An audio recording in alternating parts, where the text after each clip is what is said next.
really hope you appreciate this video because this was painful to film. In this video, I'm going to teach you exactly how to fix your double unders, why you're tripping, and how to fix it so you can crush those workouts. I used to suck at double unders. When I started, I could barely skip at all, and I got there, so I'm speaking from personal experience. I know what it feels like to be a beginner. I know how painful it is to constantly whip yourself, and I managed to get there, and I know you can too. It just takes a few little hacks to understand where you're going wrong and figure out how you can fix it. If you're new to the channel, my name's Beth. I'm a crossfitter. I compete in CrossFit, and I also do CrossFit just generally for fun. I consider myself quite an average CrossFitter. My main aims is to do it for enjoyment and fitness, but I do love a competition.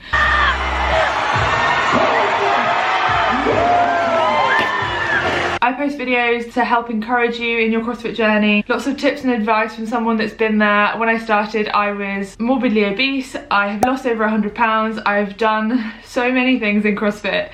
Lost weight, gained muscle, progressed in gymnastics and weightlifting. A lot of it. There's a huge journey and most of it is documented on my channel. So go over and have a look if you're interested in that kind of thing. I also have vlogs and I talk really openly about mental health. My main aims are to inspire and encourage you along your journey. So hopefully I can do that for you. If that sounds good, please do subscribe and put on your notification bell so you never miss an upload. First, let me tell you a story. So when I started CrossFit, I was overweight as well. Everything was hard for me. Skipping was hard because it was exhausting and I could never skip in school. I feel like all girls could skip at school, but I was not one of them.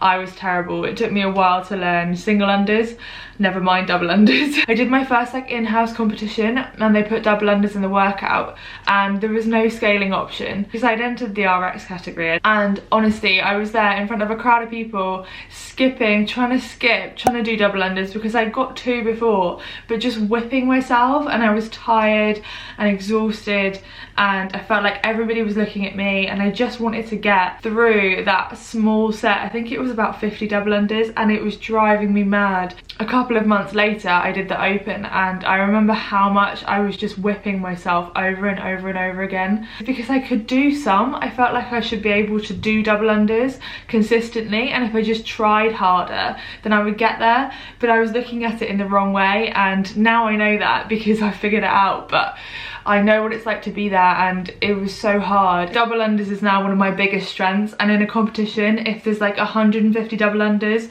I know I can potentially do them unbroken no matter what the other movements are. For me, double unders are a rest. I have gone from it being a really big weakness, me literally crying in a workout, to one of my biggest strengths, and I know you can do it too, and I'm going to tell you what I did. The first major thing that I needed to do was figure out what I was doing wrong. So I actually found a video by another channel, WOD Prep, they're great, on the common mistakes that people make in double unders, and honestly, look around at people doing double unders and these are the mistakes that they make. I'm going to go through them with you. I did do them. So I have whip marks on my leg. I'm in it with you here. I have whipped myself doing what I used to do. So the 5 common mistakes, I'm going to start with number 1. The first one, and honestly I think this is the most common one, is people tend to drift their arms outwards. And you don't feel like you're doing it. That's the problem. You think that you're fine, you're like elbows in, but actually your arms are drifting out. And I think a lot of the time people don't get past this one because they're in denial of the fact that it's actually happening. But more often than not, the arms do drift, and that is why you miss that last rep. It's nothing to do with your double under technique in general. It's probably pretty good. It's just that those arms are drifting outwards when you get tired. That can be quite an easy one to fix, but it's not as easy as just trying to bring your elbows in. You've got to train yourself to do that, and we actually wrapped a resistance band around my arms, and like it came to about here where my elbows are, so just above my elbow, so that I couldn't move my arms outward. Like my elbows were glued to my side, and what I did find is it was quite hard, like on my shoulder mobility, but obviously I couldn't move my arms, so I had to skip just using the bottom part of my arms. My arms didn't drift out for the first time and I actually got a load of double unders. So you could try that way. It might take a few attempts. It is really hard to skip with a resistance band around you, but you've got to find a way of training yourself to keep your arms in. It could just be practice. The reason why you trip when your arms drift outwards is because that rope gets shorter. It's longer the closer it is into your body, and then as your arms drift outwards, that rope gets tighter and tighter and you've got less to jump over, so it just catches your feet on the way under. That's the only reason why. So jumping higher isn't going to fix it, jumping faster isn't going to fix it. It's literally just keeping your arms in, and practice it in the right way, making sure you are bringing your arms in. I'll tell you how to do that in a bit. The next major mistake that a lot of people do is they do a pike. So that is basically keeping your legs straight and bending at the hip. This was really painful because I definitely kept tripping. The problem with this, you can't really bounce from your hips very well, and because you're keeping your legs straight, that means the rope is catching on your legs on the way back up again. So as your legs are out at that angle, the rope is catching that way.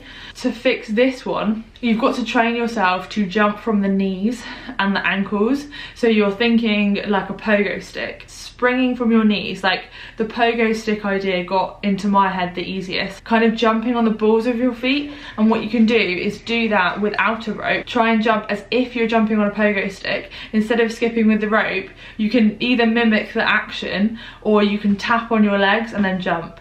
That, I find that helpful actually, but it's just getting out of that kick forward mentality and start jumping with soft knees. That's how you've got to fix that one. Every time you see yourself doing that pike position, make a effort to correct it. But if that's you, thankfully that's not a particularly hard one to fix. It's just about changing the way that you jump, because you're jumping slightly wrong. I mean, we don't know how to jump when we start skipping. You just think, I've got to get my legs out of the way, so you do that in a way where your body can get them out of the way the fastest, and for some reason your body's gone, oh, I'll kick them forward, and unfortunately that makes it much harder to double under. So once you fix that tiny issue, you will break through that barrier and you'll be able to do loads unbroken. The next really common mistake is jumping too high.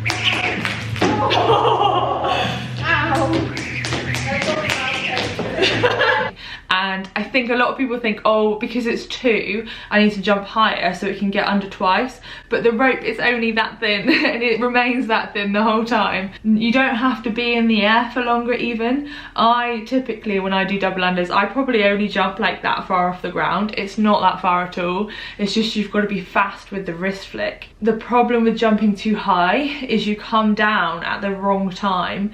And I tried to do this for the demonstration, as you can see, and I really struggled to even get a couple because it was so out of rhythm. It had gone around me twice, but I was still coming down at the point where I needed to jump again. So it was more of a rhythm issue, because you don't want to be waiting to come back down again, because then you end up catching the rope in a place when you've just hit the floor. So it's like the rope has come back around, but you've not had enough time to jump again, so you whack yourself in the back of the legs.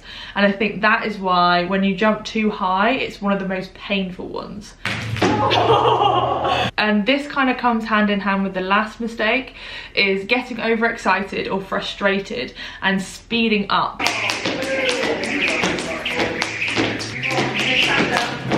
A lot of the previous things come into play when you do this. So I think the mentality behind it is thinking you need to go faster so that the rope will come underneath you quicker, and then you'll get the double under because you're being fast enough to move the rope quick enough, because we think in our head it's 2 revolutions, so to give myself enough time to get it around, I need to move quicker. But the problem is, when you move fast and you get stressed out about it, you kind of forget where your body is in the space, and then those arms drift out, or you start whipping with your arms, or jumping higher, or tensing shoulders.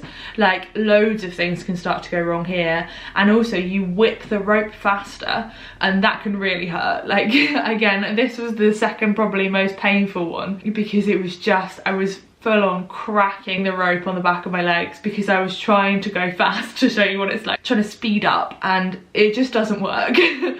you don't need to speed up. You can speed up that wrist flick without speeding up the rest of your body, if that makes sense. I'll tell you how to fix that once I've covered the next one. So the next mistake is moving your arms, not your wrists. I can't even get one that way with like your arms. And then when you go to the workout, It's not getting there. In this clip you'll see me trying to skip using my arms and rotating from the whole way. So a lot of people, they think they need to like do that with their arms in order to skip, and you actually don't need much movement at all. When I do double unders, one of my hands barely even moves. I actually notice that I tend to whip with one wrist, which is a bit of a strange way of doing it, but you don't need your arms to be doing that. So you actually just need to be rotating with your wrists like that. It's literally that movement next to you. You're keeping your elbows in and you're doing that. Like that. You're literally just flicking your wrist. It's not a full arm movement. Now, how do you know which ones of these you're doing? We can't guess at it. Guessing is not going to help anyone. Yes, maybe you could get a friend to look at it for you, but they might not know either. They might not have seen these examples. They might not understand themselves what they're looking for. What I need you to do is film yourself. And I know that can be super scary because some people have body image issues, and it is hard to film ourselves sometimes when we've got that attitude. It is hard to break through that, but in order to progress in movements like this, it sometimes is important to be able to see what you're doing wrong. So literally just throw your phone in a shoe. A shoe is a really good makeshift tripod, and just film yourself. If it makes you feel more comfortable, wear some baggier clothes or something that makes you feel comfortable filming yourself, because you just need to see what your body's doing in the space and what's going wrong. Are your arms drifting out? Are your legs piking? Are you jumping too high? Are you getting overexcited? Are your arms moving and you just need to move your wrists? You need to see what you're doing wrong so you can go back and correct it. You can film as many times as you need to correct that mistake, because sometimes when we've tried to correct it, our body has fallen back into that movement pattern. We think in our head that we've tried to correct it, but actually our body's doing the same thing. Film again and again and again, and you can always delete them immediately after. It's just about seeing what you're doing and making sure those arms bring in. When you trip, scroll back to the part in the video when you've tripped and try and pinpoint the thing that you did that made you trip. Yes, sometimes we trip because we're tired, and I definitely did that today in the workout. But more often than not, it's because something has happened. And often when we are tired from a workout, one of those common mistakes has happened as well. So when people get tired, they start to whip with their arms because their shoulders are sore, or they start to jump a little bit higher because they feel like they need to because they're tired, or your whole body position just starts to break down because you're exhausted, and that's completely natural and normal.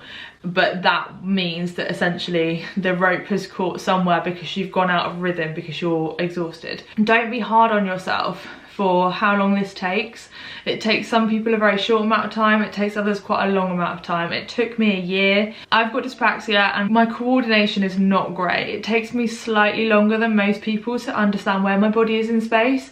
So I know that I have to apply these techniques and film myself, and that's why I film my lifts as well as like stuff that I'm struggling with. I have to constantly tweak and correct, and the way that I do that is by looking at what I'm doing wrong and trying to fix it. Again, with my lifting, it's so often that I think I've tried to correct something and actually I'm still doing the same thing. So I have to just do so much repetition to get there. But the main thing is, you will get there. You will absolutely have double unders soon. It's just putting in that work, and it might take just a little bit of practice every single day, but practice is not going to work if you're just practicing the same old bad movement pattern. You need to practice and alter that movement pattern that's making you trip. So I hope that was helpful. I really hope I can help some of you get double unders. Let me know if you do, tag me. I just love seeing other people progress, and I know what it was like to be there, and I remember when they started to click how happy I felt. And now for me, double unders are one of my biggest strengths, so I know that will be the case for you. You've just got to get there. And thankfully, double unders is not something that you need to build any strength for or anything like that. You just need to practice it. It's a skill. So you've absolutely got this. I want you to remember that. I know you can get there. It's just going to be a little bit of practice, a little bit of filming, figuring out what you're doing wrong and correcting it. I hope that was helpful, guys, and I will see you in the next one.